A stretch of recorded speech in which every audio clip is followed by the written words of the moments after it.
On May 8th of 1945, the war in Europe ended. The concentration camps were opened and the Jewish survivors regained freedom, but liberation did not bring immediate peace. Many returned to empty cities, without families or homes. Others remained for years in refugee camps, sustained by international aid, searching for a place where to begin again. For them, the end of the war was only the beginning of another struggle, that of rebuilding life after the horror. What happened to the Jews who survived the Nazi horror? After the liberation of the Nazi concentration and extermination camps in 1945, the Holocaust survivors found themselves facing a profoundly devastated world, not only in its infrastructure, but in its social, cultural, and emotional fabric. Liberation, far from being a happy ending, marked the beginning of a long and painful process of personal and collective reconstruction. For many, the feeling of immediate freedom was tinged with fear, disorientation, and hopelessness. After years of extreme hunger, unsanitary conditions, systematic violence, and the loss of family members and friends, the bodies of the survivors were weakened, their immune systems collapsed, and their minds burdened with indelible traumas. Many could not walk, support themselves, or comprehend the magnitude of the world that awaited them. The Allied medical units faced a colossal challenge. Hundreds of thousands of people needed immediate attention, and the improvised field hospitals were not sufficient. Extreme malnutrition had damaged organs and digestive systems so that even a small ration of food could provoke lethal diarrhea, intestinal collapses, and sudden deaths. In places such as Bergen-Belsen or Dachau, the medical teams were forced to learn on the go how to feed and treat people without causing them harm, applying medical knowledge under pressure and adapting protocols to the emergency of chronic malnutrition. The psychological consequences were equally profound. Anxiety, nightmares, depersonalization, insomnia, and the constant feeling of danger accompanied the survivors, many of whom had lost not only their families, but also their identity, their community, and their faith in humanity. The question of returning to their homes was even more complex. The war had destroyed entire towns, cities had been bombed, and other territories occupied by new inhabitants, collaborationist officials, or simple opportunists. In many cases, the survivors who returned were received with hostility, indifference, or open violence. Antisemitism, far from disappearing with the Nazi defeat, remained latent, fueled by ancient prejudices, residual propaganda, and the greed of those who had appropriated Jewish property. The tragedy of Kielce in July of 1946, where 42 Jews were murdered in a pogrom after an unfounded rumor about the ritual kidnapping of a child, became a symbol of this persistent hostility. However, it was not an isolated case. Between 1945 and 1946, hundreds of violent incidents were recorded in Poland, Hungary, and other regions of Eastern Europe, and it is estimated that thousands of Jews were attacked, expelled, or intimidated simply for attempting to recover their homes, lands, or businesses, or for rebuilding their lives in communities that no longer recognized them. Faced with this reality, the Allies, together with humanitarian organizations such as the UNRRA, the Red Cross, and the Joint Distribution Committee, created displaced persons camps, mainly in Germany, Austria, and Italy. These camps, which came to house more than 700,000 Jews, were not concentration camps, but temporary shelters that attempted to provide food, medical care, hygiene, and a minimal space of security. Within these camps, new forms of community life began to emerge. Collective kitchens, schools for children, vocational training workshops, and cultural, theatrical, and religious activities were organized. Many survivors began to reconstruct a community and cultural identity, writing testimonies, publishing newspapers in Yiddish, and establishing internal structures of self-government. Some young people received physical and agricultural training with the hope of emigrating to Palestine, envisioning a future outside Europe where they could live without fear and contribute to the reconstruction of a people that had been almost exterminated. Life in the displaced persons camps was marked by a mixture of hope and frustration. On the one hand, the survivors finally found a safe place to sleep without fear of attacks or reprisals. On the other hand, the delay in migration processes, bureaucratic obstacles, and scarcity of resources turned the wait into an anguishing limbo. Many remained for years in these camps before being able to emigrate, facing internal tensions, disputes over resources, and cultural conflicts between groups of different nationalities and war experiences. At the same time, the international conscience was beginning to formally address the consequences of the Holocaust. The United Nations promoted the creation of organizations in charge of assisting the displaced and coordinating their resettlement. However, the personal reconstruction of the survivors was mainly a process of individual and collective resilience, learning to live with loss, rebuilding family networks or creating new ones, and finding a sense of future in the midst of a continent that, for many, no longer offered security. The Holocaust survivors did not find an immediate end to their suffering after liberation. The struggle for survival continued in a world marked by physical destruction, persistent violence, the loss of homes and loved ones, and the need to rebuild devastated identities. However, despite abandonment and hostility, many managed to transform their experience into a vital impulse. They founded new communities, participated in the reconstruction of Jewish societies in Europe, and eventually contributed to the creation of Israel and other diasporas, laying the foundations of a cultural and human rebirth that endures to this day. After the liberation of the concentration and extermination camps, the Holocaust survivors were trapped in a situation of extreme uncertainty and uprooting. Europe was devastated, with cities in ruins, collapsed political systems, and millions of displaced people, while antisemitism persisted even after the Nazi defeat. Faced with this reality, the Allies, through the UNRRA and other humanitarian organizations, established displaced persons camps in Germany, Austria, and Italy, conceived as temporary shelters.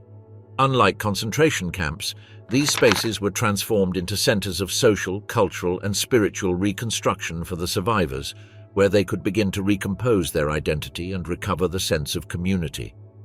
Within these camps, complex dynamics arose. Community kitchens, schools for children, religious services, and cultural workshops were organized, from theatrical performances to music classes and artistic activities that helped process the trauma and keep traditions alive. The establishment of the State of Israel in 1948 represented a historic turning point. On May 14th, David Ben-Gurion proclaimed independence, creating a safe and sovereign refuge for the Jews of the world. Many survivors actively participated in the defense of the newborn state during the Arab-Israeli War of 1948, integrating as soldiers or contributing with logistical, agricultural, and infrastructure construction tasks, despite their physical weakness and recent trauma. The Law of Return, enacted in 1950, guaranteed immediate citizenship to any Jew who arrived in Israel, facilitating the immigration of hundreds of thousands of survivors from Europe, including those from the displaced persons camps in Austria, Germany, and Italy, as well as from devastated communities in Poland, Hungary, Romania, and other countries. However, the transfer to Israel did not immediately resolve all challenges. Social and cultural integration was complex. The survivors, marked by years of hunger, losses, and humiliation, were sometimes perceived as vulnerable or incapable of fully contributing to the development of the young nation.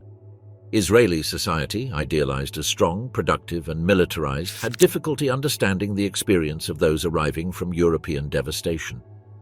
Many survivors kept silent about their trauma out of pain, shame, or incomprehension. It was only in the 1960s, with the trial of Adolf Eichmann in Jerusalem, that the survivors' accounts gained visibility and began to form a central part of Israeli identity, establishing a legitimate space for collective memory. At the global level, memory was consolidated through the creation of monuments, museums, and memorials. The former concentration and extermination camps, such as Auschwitz-Birkenau, Treblinka, Majdanek, and Bergen-Belsen, were preserved as material witnesses of the horror, becoming places of pilgrimage and reflection for millions of visitors each year. European cities erected memorials in squares, parks, and public buildings. Berlin inaugurated in 2005 the Monument to the Murdered Jews of Europe, designed by Peter Eisenman, while in Paris, Amsterdam, Vienna, Budapest, Warsaw, and Prague plaques, sculptures, and other tributes were installed. Community projects such as the Stolperstein, Stumbling Stones, promoted by the German artist Gunter Demnig, place small golden cobblestones in front of the houses where the victims lived, transforming the streets into silent maps of memory. Education became a crucial pillar to transmit the memory of the Holocaust to future generations.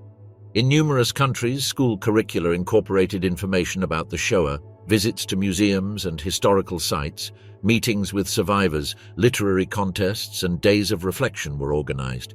Teachers and pedagogues were trained in methodologies of teaching memory with an emphasis on human rights and the fight against antisemitism. At the same time, audio-visual archives were developed, such as that of the Shoah Foundation promoted by Steven Spielberg, which collected tens of thousands of interviews in multiple languages, ensuring that the testimonies of the survivors would be preserved for posterity. The memory of the Holocaust faces permanent challenges. Trivialization, denial, revisionism, and renewed antisemitism represent constant threats. For this reason, memorials, museums, testimonies, and ceremonies are not only tributes to the past, but warnings for the present and the future.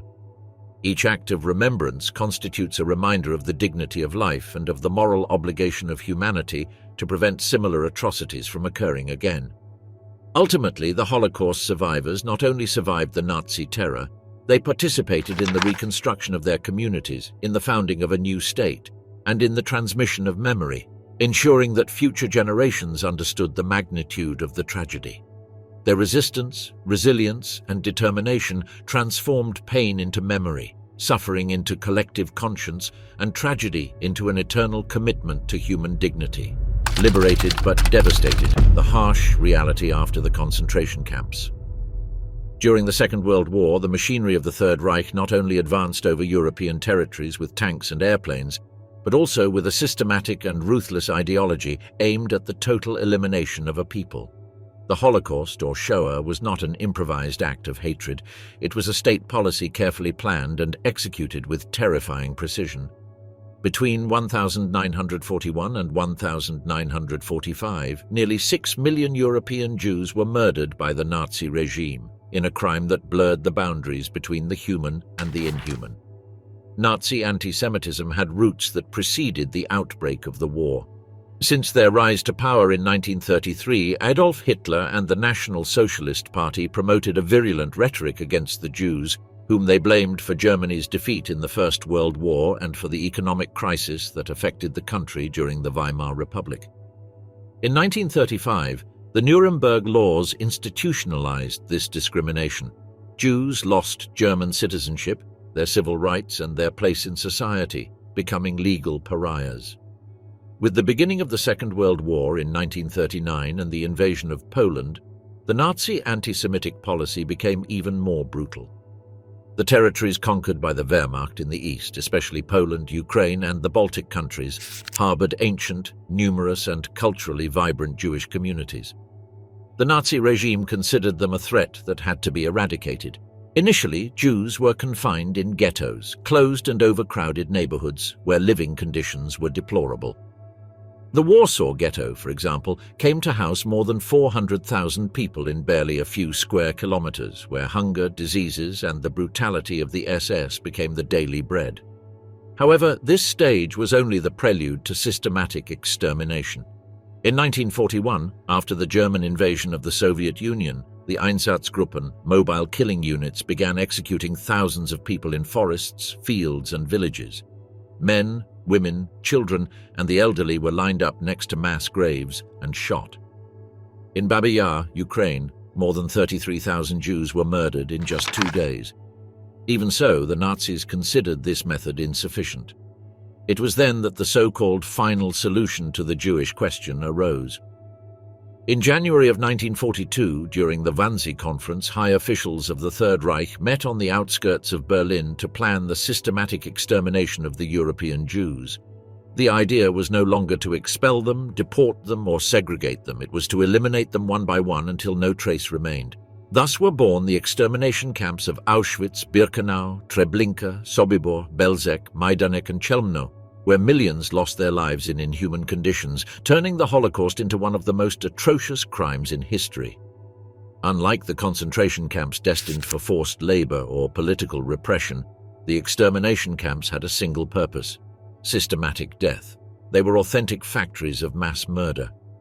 The deported arrived in cattle trains after days without food or water. Upon descending, Nazi doctors carried out selections. Those considered fit to work were separated from those condemned to die. The majority did not survive the first selection and were sent directly to the gas chambers. Auschwitz, the deadliest of all the camps, perfected the use of Zyklon B, a pesticide transformed into a genocidal weapon. Thousands of bodies were incinerated daily in industrial crematoria, and the smoke that emerged from their chimneys became the most atrocious symbol of the Holocaust. At its peak, Auschwitz could murder up to 10,000 people a day. Nazi cruelty was not limited to physical murder. It also implied the systematic dehumanization of the victims. The Jews were shaved, stripped of their belongings, tattooed with a number on their arms, reducing their identity to a figure. Entire families were destroyed, medical experiments were carried out on living prisoners, and Jewish cultural symbols such as synagogues, books, and cemeteries were razed in an attempt to erase not only the people, but also their memory. The majority of the victims never had a grave. They disappeared in the anonymity of the smoke, in the silence of the trains, and in the pits of Eastern Europe. The administrative coldness with which the Nazi regime organized the genocide turned the Holocaust into a modern, almost bureaucratic machinery of annihilation. As the war advanced and the Allies regained ground, the Third Reich intensified the murders, attempting to erase the traces of their crimes. They destroyed crematoria, forced prisoners to exhume bodies and burn them, and dissolved the most evident camps. But it was already too late. The evidence was undeniable. The Holocaust not only represented the murder of 6 million people, but also a systematic attempt to destroy a culture, a religion, and a history. It was the absolute failure of European civilization, an indelible warning of how far hatred can go when it becomes state policy. Even more heartbreaking is that there were survivors. Men, women, and children who escaped death by chance, resistance, or intervention. They saw their families disappear, walked among corpses, and survived in inhuman conditions, carrying the memory of horror. For many, the liberation of the camps did not mean immediate freedom. Then began a new ordeal, the struggle for dignity, justice, and the possibility of rebuilding their lives among the ruins of a past marked by barbarity. The liberation of the Nazi concentration camps left an indelible lesson about horror and the resistance of humanity in the face of the most extreme oppression. In the winter of 1945, while the Third Reich was beginning to collapse under the relentless advance of the Allies, the soldiers encountered an unexpected and profoundly disturbing scene: the Nazi concentration and extermination camps. What they found surpassed all imagination and exceeded any previous knowledge about human cruelty. The first great liberation was carried out by the Soviet Red Army on January 27th of 1945, when they burst into Auschwitz-Birkenau. There they found semi-empty barracks, piled bodies, crematory ovens partially destroyed in an attempt to hide the crimes, and around 7,000 prisoners abandoned during the evacuation. Many of them were on the verge of death from malnutrition, diseases, or freezing. They did not know if they were alive or dead, nor if the horror had ended or was simply transforming. Shortly after the British forces liberated Bergen-Belsen, the Americans arrived at Buchenwald, Dachau, and Mauthausen, and the French at Natzweiler-Struthof. In each of these camps, the same heartbreaking scene was repeated: human beings reduced to living skeletons, survivors who could barely stand, nameless children, women with empty gazes, men incapable of understanding that the horror had come to an end. The liberating soldiers, even hardened by years of war, were not prepared for what they saw. Some vomited, others cried, and many took photographs, unable to believe that it was not a nightmare. The images of the liberated camps began to circulate in the international press and reached cinema screens in the Allied countries. Humanity discovered with dread the true meaning of the word genocide. The reactions were immediate and multiple: profound moral shock and political and diplomatic bewilderment. The question that many asked themselves was inevitable: how could a crime of such magnitude be perpetrated in broad daylight for years without the world powers stopping it? There was no simple answer. The first photographs and films of the camps, such as those of Bergen-Belsen, Dachau, Buchenwald, and Mauthausen, began to spread in the days and weeks after their liberation. The British and American newsreels dedicated special segments to showing these images, and in the cinemas of London, New York, or Paris, spectators reacted with incredulity, horror, and in many cases denial. Some covered their eyes, others left the theater, and muffled cries of fright were heard. The magnitude of the Holocaust broke the moral frameworks and the capacity for comprehension of the society of the time. Public opinion in the Allied countries was deeply impacted. In the United Kingdom, Prime Minister Winston Churchill gave speeches with unprecedented harshness, while in the United States, President Harry Truman authorized the creation of commissions to document the crimes and preserve the evidence. France, still staggering after the German occupation, faced the bitter reality of the collaboration of the Vichy regime in the deportation of French Jews to Auschwitz. The emotional impact was so strong that many began to question whether the Allies had done enough to stop the genocide. The criticism grew especially in Jewish circles, and later documents would reveal that British and American intelligence services already had knowledge, at least since 1942, of the existence of a systematic plan to exterminate the Jews of Europe. However, no direct military measures were taken to interrupt this process, which increased the feeling of frustration and pain in the face of the magnitude of the crime. Neither the bombings of the railways that transported the prisoners to Auschwitz, nor the attacks on the crematoria, nor the large-scale rescue operations had managed to stop the genocide. However, the discovery of the concentration and extermination camps brought with it an inescapable moral urgency. It was necessary to judge those responsible, give voice to the victims, and establish a legal framework that would prevent such an atrocity from being repeated. From this need arose the Nuremberg trials, a legal initiative without precedent that for the first time defined crimes against humanity as a legal category. The testimonies of the survivors deeply impacted judges, prosecutors, and audiences. It was not only about figures. They were heartbreaking accounts of how prisoners were forced to dig and finish their own graves, how mothers were separated from their children on the arrival ramps, how bodies were used to produce soap or gold teeth were pulled out before incineration. Each statement broke the silence with devastating rawness, confronting the world with the magnitude of the Nazi horror. The Church also reacted, although with nuances. Some religious leaders immediately condemned the crimes, while others opted for caution or silence. The position of the Vatican was especially controversial. Although Pope Pius XII had expressed general concern for the victims of the war, he never issued an explicit public condemnation of the Jewish genocide, an omission that generated debate and controversy for decades. The impact of the Holocaust extended to the academic and cultural sphere.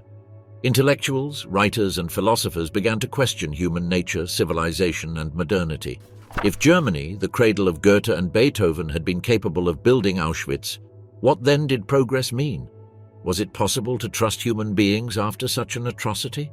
Universities incorporated chairs on genocide, specialized archives were created, and international symposia were organized to study antisemitism, Nazi propaganda, and the psychology of the perpetrators. The Holocaust became an open wound, a constant object of reflection, and a turning point in the moral history of the 20th century. The discovery of the camps also forced the Allied countries to review their immigration policies. During the war, many nations, including the United States, Canada, and the United Kingdom, had imposed severe restrictions on the immigration of European Jews. Ships full of refugees were turned back, and their passengers ended up in extermination camps. After the liberation, some nations began to receive thousands of survivors, although the impact was not uniform. In Eastern Europe, for example, in cities such as Krakow or Kielce, the Jews who returned found hostility, distrust, and even violence. Antisemitism persisted, disguised as social resentment or fear of revenge, and survivors were not always seen as victims, but as strangers claiming what others had appropriated. Despite these difficulties, the discovery of the camps had a profound catalytic effect. The magnitude of the crime forced Allied societies to assume a new historical consciousness. It was necessary to create mechanisms of memory, establish days of commemoration, and ensure that future generations knew what had happened. The concept of never again arose, becoming an international ethical motto. Documentaries produced in the early post-war years, such as the famous Night and Fog by Alain Resnais and the footage of the American Army in Dachau, established a visual narrative of the Holocaust.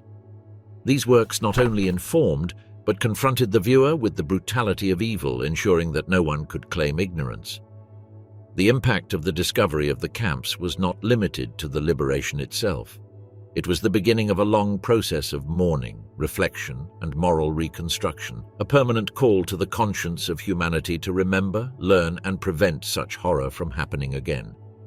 The Allied powers, after defeating Nazism on the battlefield, understood that their responsibility did not end with the surrender of Germany. They also had to face the humanitarian and moral consequences of the catastrophe. However, the liberation of the concentration camps did not mean a happy ending for the survivors. Opening the barbed wire did not amount to recovering freedom or resuming a normal life.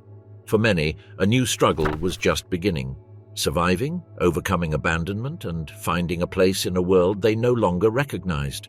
Many liberated prisoners were so weak that they could barely move. They had spent months, even years, without adequate food or access to basic hygiene, suffering from diseases such as typhus, dysentery, or tuberculosis. Sanitary conditions were catastrophic. In camps such as Bergen-Belsen, bodies piled up without being buried and diseases spread rapidly. Allied medical units, despite their efforts, were quickly overwhelmed. In the first weeks after liberation, hundreds and even thousands of prisoners died, not by the action of the Nazis, but by the irreversible consequences of accumulated suffering. Medical care became an immediate priority.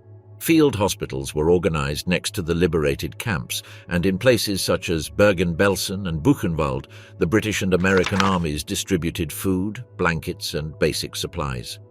However, extreme malnutrition complicated recovery. Reintroducing normal food too quickly could cause lethal diarrhea, intestinal collapse, or even death. The rehabilitation process was painful, a learning that required strict medical supervision and rigorous application of the Hippocratic Oath. Military doctors, Red Cross nurses, health personnel, and local volunteers worked tirelessly to stabilize the survivors.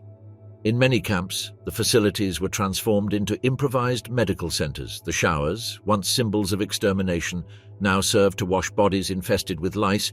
Heads were shaved, and vaccines were administered to prevent outbreaks of typhus, cholera, or tuberculosis. Although many died in the days following liberation, not all survivors were sick.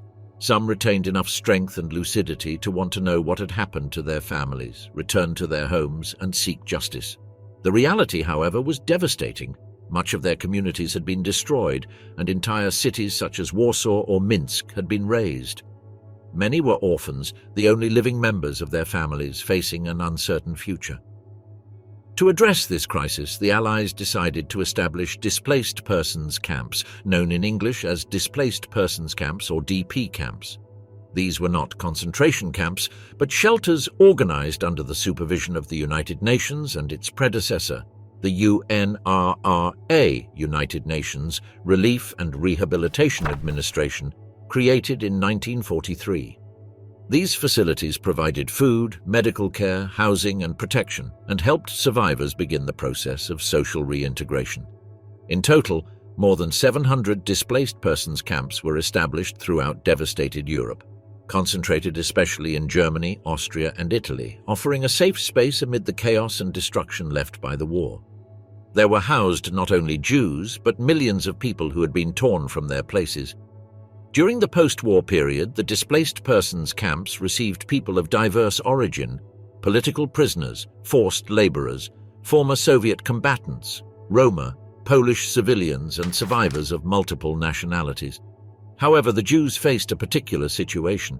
They were not simply displaced, they were victims of an attempt at systematic extermination. For them, returning to their countries of origin was not safe. Many had been betrayed by neighbors, deported by collaborationist governments, or ignored by their communities.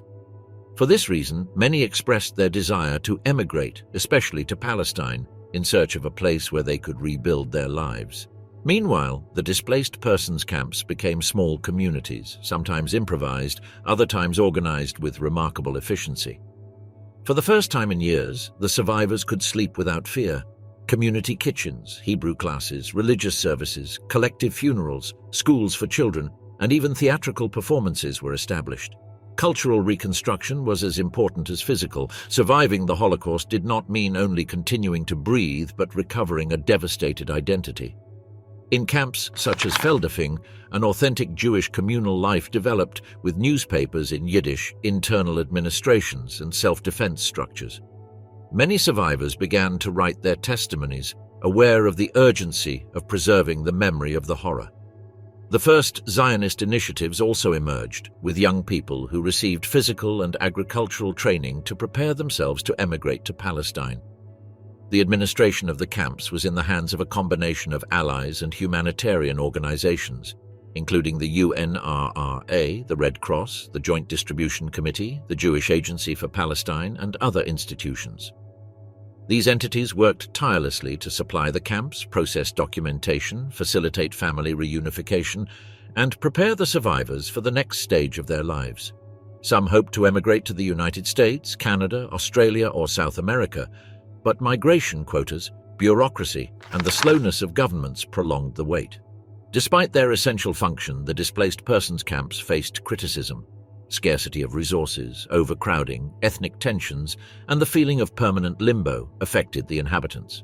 Some survivors who had spent years in Nazi camps now found themselves forced to remain additional years in these new centers, this time without barbed wire, but also without complete freedom. The situation became so critical that in 1945, the American President Harry Truman sent a commission headed by Earl Harrison to investigate the conditions of the Jews in the camps. The Harrison Report, published that same year, was forceful. Although the horror of the concentration camps had ended, the nightmare for the survivors continued. The report denounced the lack of differentiated treatment for the Jews and demanded immediate solutions. As a result, the conditions of the camps were improved, resettlement processes were accelerated, and changes in the migration policies of some countries began to be implemented.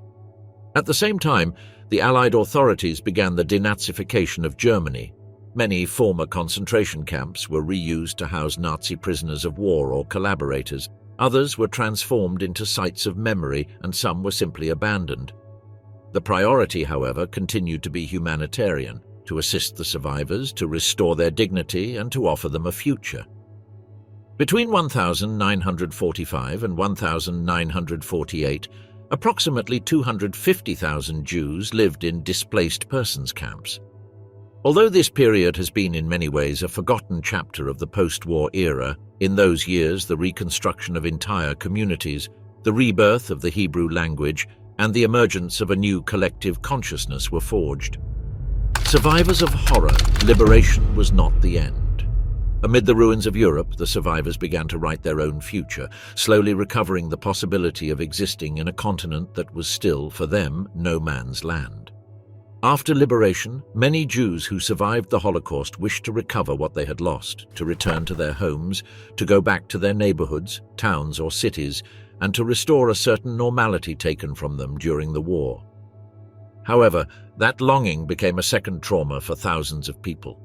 Many of the houses and properties they had left behind had been destroyed, and in other cases remained standing but had been occupied by neighbors, collaborationist officials, settlers brought by the Nazi regime, or simple opportunists in countries such as Poland, Hungary, Ukraine, Romania, France, and even Germany. Millions of houses, apartments, businesses, shops, and lands had changed hands with total impunity. Upon returning, the survivors rarely found understanding or help. Instead, they were seen as intruders or threats to the new local order. In many towns, the authorities had sold or redistributed the properties and were not willing to return them. The survivors faced bureaucratic labyrinths that almost always ended in nothing, while their physical and emotional exhaustion made any process even more difficult. However, the most brutal aspect was not bureaucracy but social rejection. Antisemitism had not disappeared with the fall of the Third Reich. It remained latent, reinforced by years of propaganda, prejudice, and material convenience. For many Europeans, the disappearance of the Jews during the war had represented an opportunity to seize houses, furniture, jewelry, works of art, businesses, and shops. The return of the legitimate owners aroused fear, resentment, and even violence.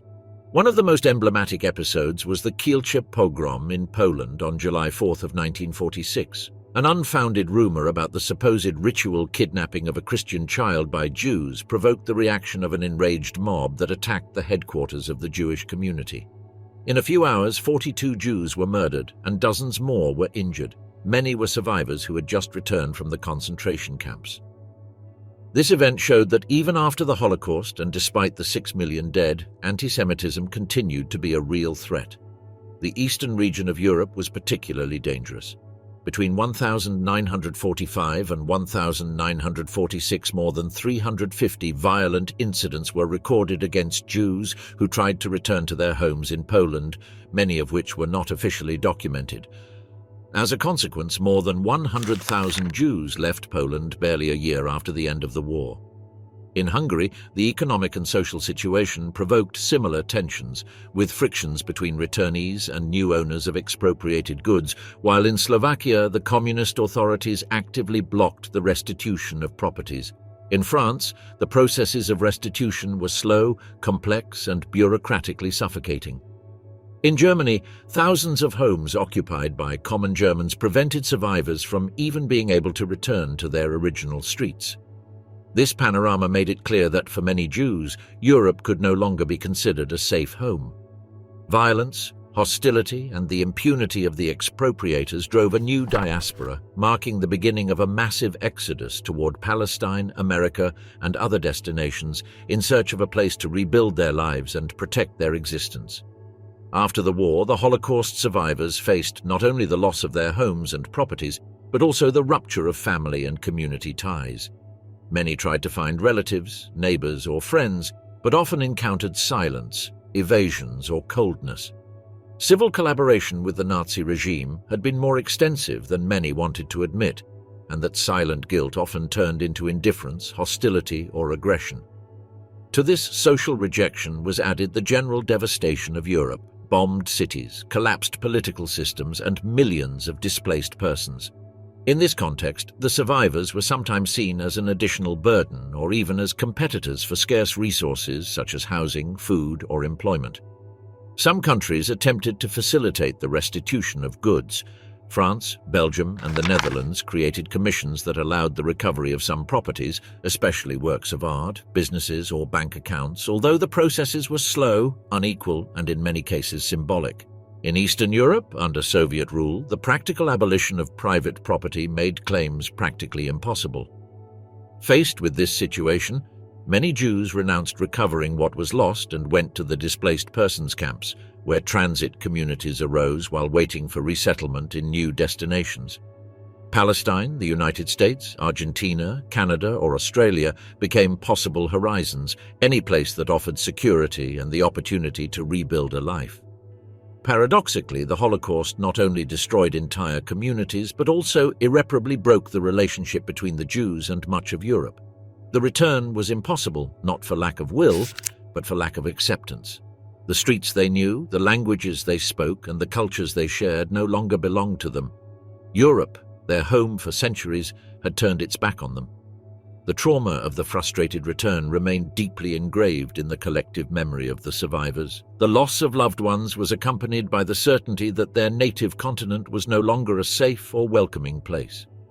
In this context, Palestine became a beacon of hope.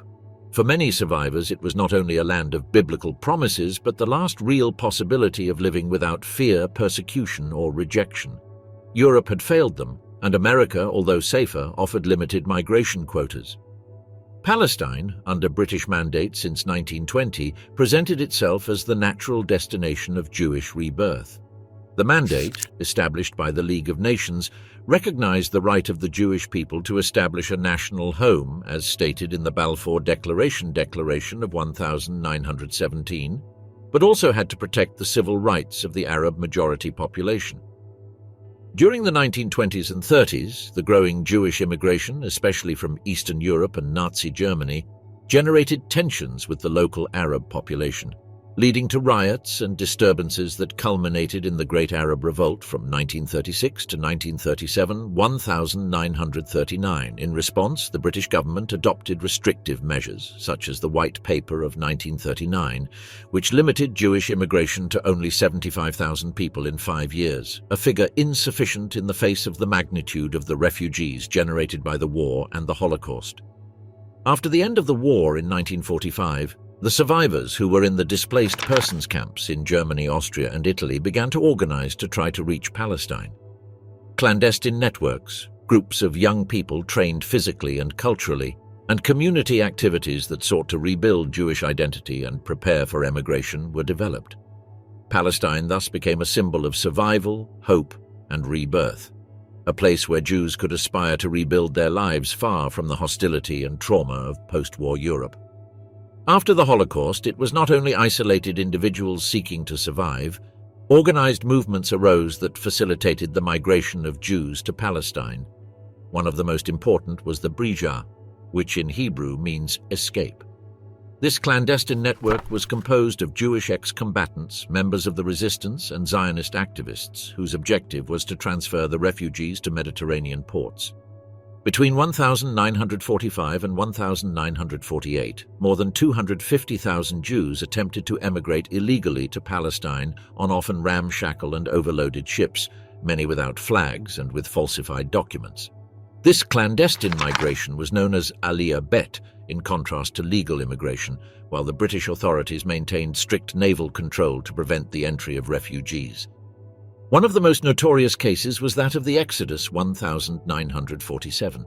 Departing from the French port of Sète in July of 1947, it carried on board 4,515 Holocaust survivors bound for Palestine. Upon arrival at the coasts, it was violently boarded by British troops in a confrontation that left 3 dead and dozens injured. The passengers were taken to French ports, refused to disembark, and were finally returned to Germany. The image of Jews liberated from the concentration camps returning to German soil generated an international scandal and widespread repudiation of British policy. Meanwhile, in Palestine, the Jewish community, organized through the Jewish Agency, intensified the pressure to allow the entry of refugees. Armed groups such as the Haganah, the Irgun, and the Lehi not only collaborated with clandestine immigration, but also carried out armed actions against British targets, including attacks, sabotage, and spectacular operations such as the bombing of the King David Hotel in Jerusalem in 1949-1946. The conflict and international pressure led the British government, weakened by the costs of the post-war period, to transfer the issue to the United Nations. In 1947, the UN proposed a partition plan that divided Palestine into 2 states, one Jewish and one Arab, with Jerusalem under international administration. The Jewish leaders accepted the plan with reservations, while the Arab leaders rejected it outright. Meanwhile, the refugees continued arriving. Many of those who were detained in Cyprus waited months, even years, to obtain a visa, while the displaced persons camps in Europe filled with frustration and hope in equal measure. For the survivors, the attempt to reach Palestine was not only a physical journey, but an affirmation of life and resistance. It represented the reconstruction of the Jewish community on new foundations, far from humiliation, hatred, and exile. Many saw in Palestine not only a promised land, but a place earned with blood, suffering, and dignity. There began a life of hard work, scarcity, and difficulties, but also of solidarity, purpose, and the reconstruction of broken identities.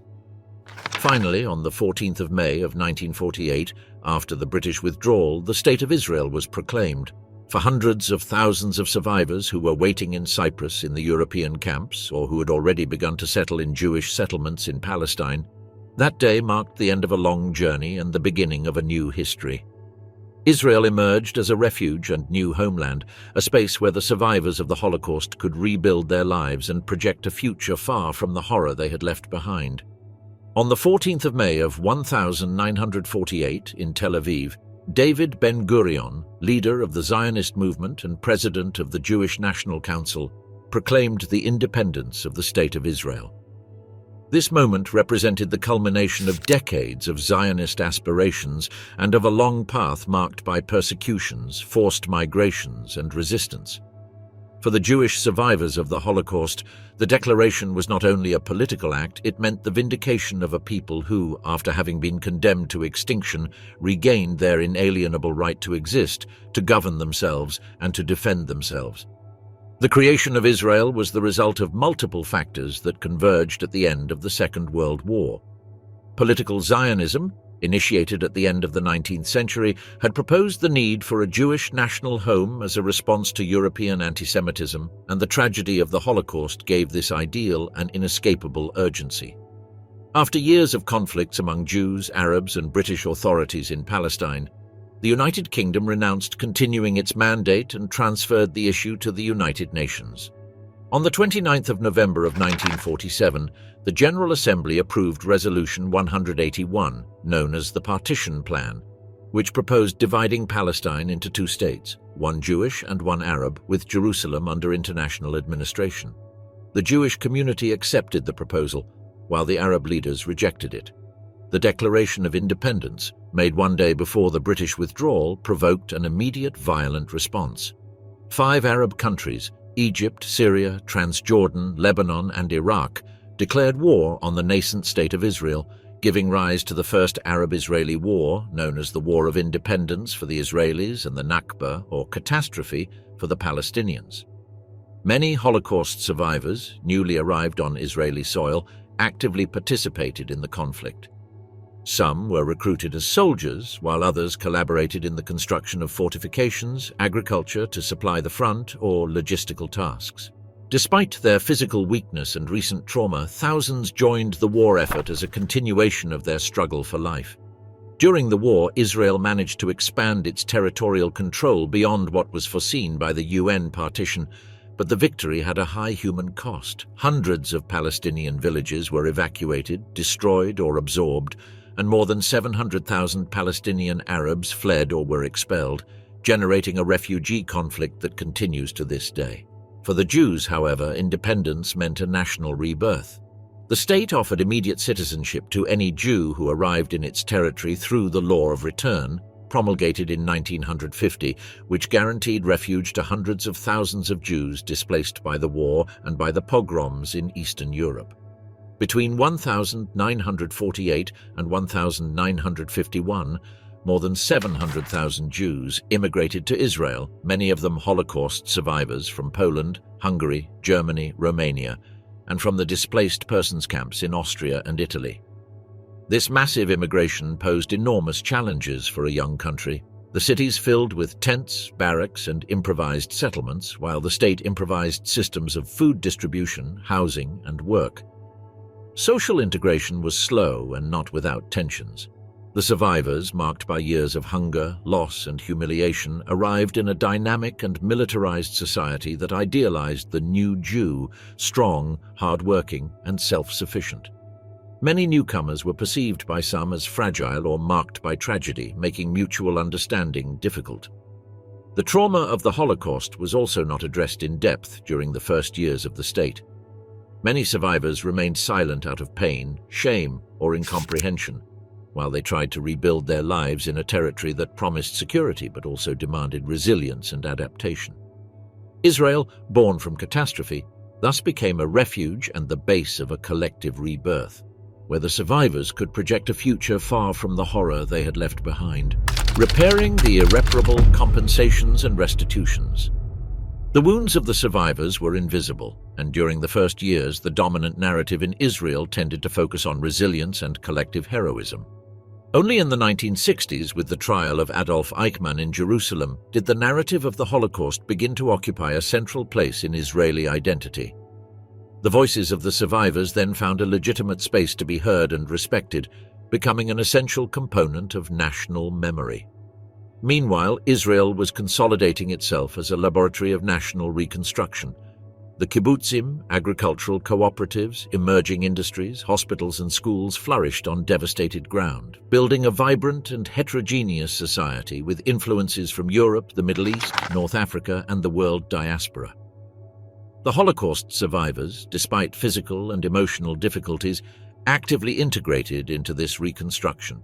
They contributed in education, art, medicine, research, and politics. Some founded institutions such as Yad Vashem, a center for documentation and commemoration of the Holocaust established in Jerusalem in 1953. Others told their stories through books, filmed testimonies, or in classrooms.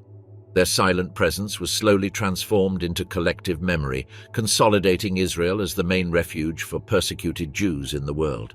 The country not only welcomed the Holocaust survivors, but also entire communities of Jews expelled from the Arab world, from Ethiopia, and from the Soviet Union in later decades. The existence of the state represented an act of historical reparation, a political response to antisemitism, and a symbol of continuity. Despite permanent conflicts with its neighbors, wars, attacks, and existential threats, Israel consolidated itself as a central actor on the international stage. For many survivors, living in a country with its own army, embassies, and with the Hebrew language restored was an unimaginable experience just a few years earlier, when their destinies were in the hands of anonymous executioners. The founding of the State of Israel did not solve all the problems of the Jewish people, nor completely heal the wounds of the Holocaust, but it granted something essential: the possibility of living with dignity under their own laws, with voice and memory. For those who survived the Nazi hell, Israel became an anchor, an endpoint to exile and silence. At the same time, the world faced the enormous task of recovering the goods, properties, businesses, lands, works of art, and personal objects that had been systematically stolen from European Jews. The Holocaust was not only a human massacre, but also an economic plunder orchestrated by the Nazi state, its allies, and in many cases by ordinary citizens who appropriated their neighbors' belongings. Historical reparation was a long, complex, and in many cases incomplete process. The first attempts at compensation took place in a context of greater urgencies: the reconstruction of Europe, the establishment of new borders, and the care of millions of displaced persons. For the survivors, who in many cases lacked documents, witnesses, or even a home to which to return, the struggle for restitution was titanic. In 1952, barely 4 years after the founding of the State of Israel, one of the most significant agreements in this field was signed, marking a concrete step in historical reparation and recognizing, at least partially, the rights of those who had lost so much during the tragedy of the Holocaust.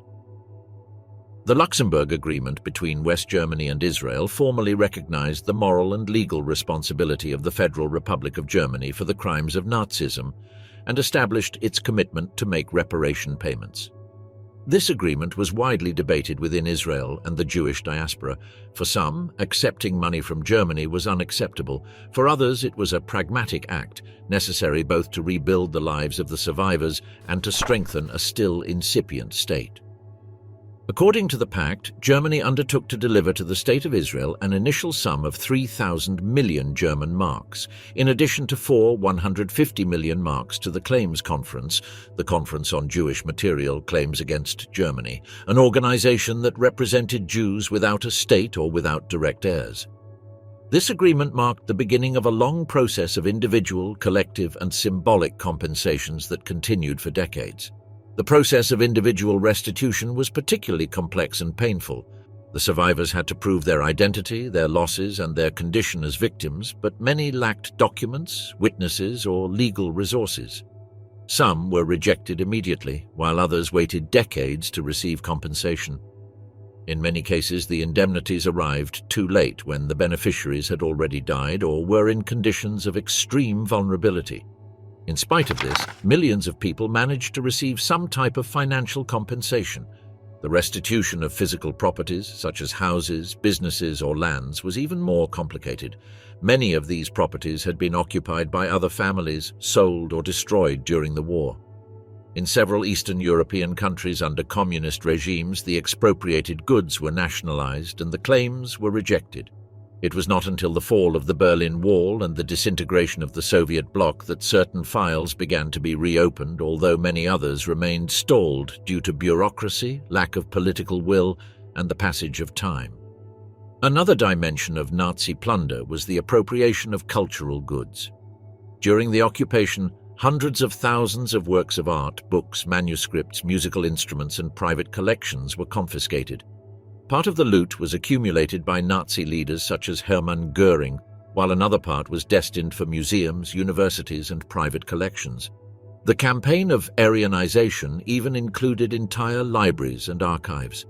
After the war, many objects were recovered by the Allied armies and specialized teams such as the monuments. Men were tasked with locating, identifying, and returning these pieces. However, numerous objects never returned to their legitimate owners.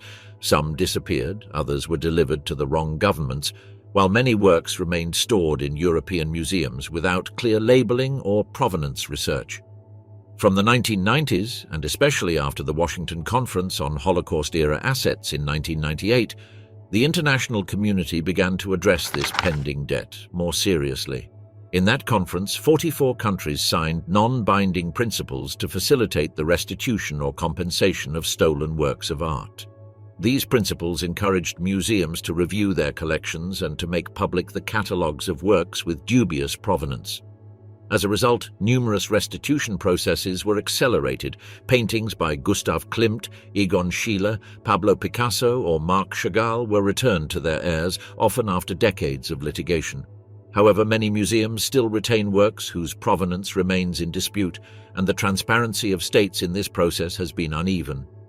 After the Second World War, some countries established specific laws and commissions to address claims for restitution of goods stolen during Nazism. Austria, for example, created a restitution commission that returned important collections. France reviewed the deposits of the Louvre Museum and other cultural centers, and Germany promoted programs aimed at investigating the origin of works acquired during the Third Reich. However, the pace of these initiatives and the political will have been uneven. In many cases, claims have been hindered by legal technicalities or by lack of consensus among authorities. Beyond the material, historical reparation also included symbolic gestures. Monuments, official apologies, days of commemoration, and educational programs as part of a broader effort to recognize the damage caused. Germany especially adopted an active memory policy. Its chancellery, parliament, and cultural institutions assumed the historical responsibility for Nazi crimes as part of its democratic identity. Not all countries followed this example. Some opted for silence, oblivion, or minimization, while others, such as Poland or Hungary, faced controversies over their restitution laws or over narratives that relativized local complicity in the crimes. At the same time, the heirs of the victims continued litigating in different countries. Swiss banks, insurers such as Allianz, and industrial companies such as Volkswagen were the subject of collective lawsuits. Some cases resulted in multi-million-dollar agreements that benefited survivors and their families, while other litigations remain open. Nevertheless, reparation cannot be measured only in economic terms. For many survivors, recovering a ring, a photograph, a family painting, or the title to a property had a profoundly emotional value, restoring dignity and rebuilding the broken thread of lives that barbarity had attempted to erase. Each restitution was also a warning. The crime could not go unpunished, dispossession should not be normalized, and history should not be repeated. The memory of the Holocaust was consolidated as a central field of symbolic and educational justice. After the devastation of the extermination camps and the accounts of the survivors, the need arose to remember the irreparable, to name the millions of victims, and to rebuild the collective memory of the Shoah. This task was undertaken by the survivors themselves, Jewish communities around the world, researchers, activists, governments, and later generations. In the early years of the post-war period, mourning was silent. Many survivors kept quiet out of trauma, shame, or guilt. In the receiving countries such as the United States, Argentina, Israel, or Canada, the narrative of the Holocaust was not central. Integration and reconstruction were prioritized, sometimes at the cost of forgetting. Over time, however, silence gave way to words, and words to institutionalized memory. One of the first spaces dedicated to this memory was Yad Vashem, founded in Israel in 1953. More than a museum, it is a complex of archives, monuments, gardens, and documentation spaces. Its mission includes researching, collecting testimonies, educating, and recognizing the righteous among the nations. That is, non-Jewish people who risked their lives to save Jews during the war. Yad Vashem works actively to preserve the identity of each victim, recovering names, faces, and stories, and became the world epicenter of Holocaust remembrance. Over the years, other museums, centers, and monuments arose on all continents, consolidating an architecture of remembrance that seeks to educate, prevent the repetition of horror, and ensure that the memory of the Shoah remains alive. In the United States Holocaust Memorial Museum, inaugurated in 1993 in Washington, D.C., was consolidated as a fundamental institution for the education and documentation of the Holocaust. Its permanent exhibitions, archives, educational programs, and research have made it an international reference in the preservation of memory and the teaching of this genocide. In Europe, Many of the former concentration and extermination camps were transformed into sites of memory, including Auschwitz, Birkenau, Treblinka, Majdanek, Bergen-Belsen, and Dachau. These places were preserved as material witnesses of the Nazi horror. Thousands of people visit them every year, not as tourists, but in pilgrimages of conscience. There, the silence and rawness of the remains, the gas chambers, the barbed wire, the crematory ovens, and the accumulated belongings confront humanity with its own capacity for destruction. In addition to these historical sites, Europe erected commemorative monuments in its main capitals.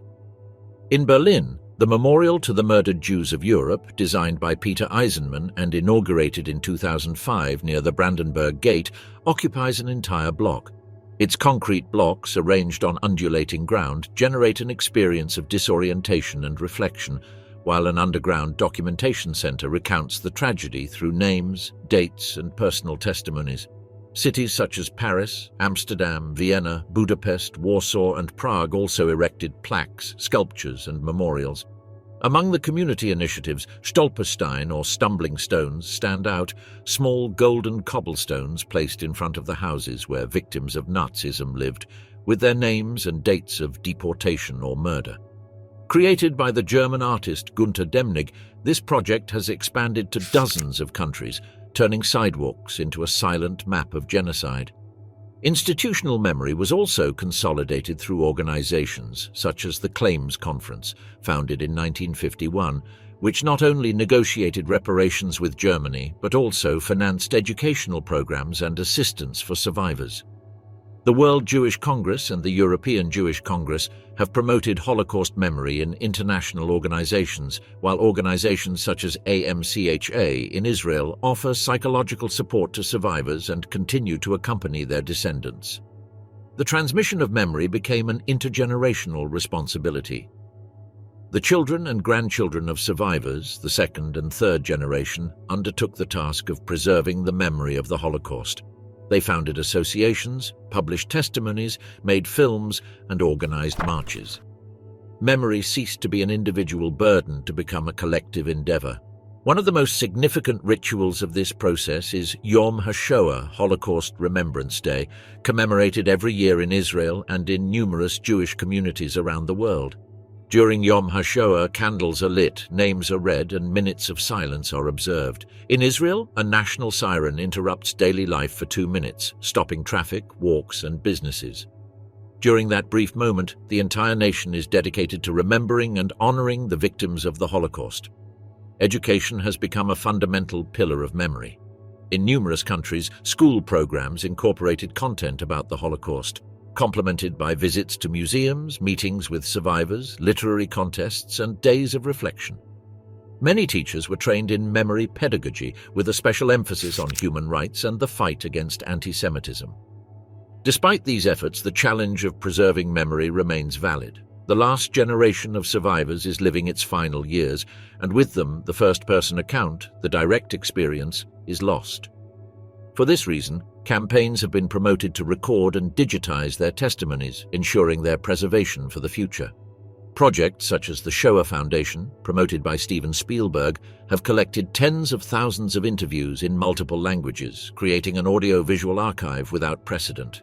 The memory of the Holocaust also faces constant threats: trivialization, denial, revisionism, and a renewed anti-Semitism.